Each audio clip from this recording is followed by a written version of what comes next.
Good morning Sir Jack, no? Ito yung unit mo, no? So okay na yan. So ito yung LVD natin, low voltage disconnect, SCC, inverter. Then yung outlet natong 220. Then yung breaker, no? So basic operation, no? Ito yung mismong breaker para sa solar panel.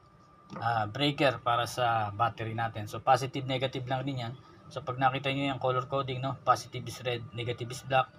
Positive is red, negative is black. So ganun din sa baba, ano, kailangan naka-polarity yan, no? So positive is red, negative is black. Ayan. Okay. So okay na yung SCC nyo, wala na kayong gagalawin, nakaset na yan. Pati LVD natin, magdi-disconnect siya ng 12.2. Then ito yung inverter natin, no? May power and off dito yan. Pati meron ding USB socket diyan, pwede mag-charge sa cellphone. Then 220 volts diyan mo ilalagay yung mga load mo.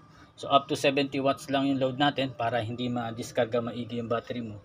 So pwede mo taasan hanggang 100, kaya lang siyempre yung battery mo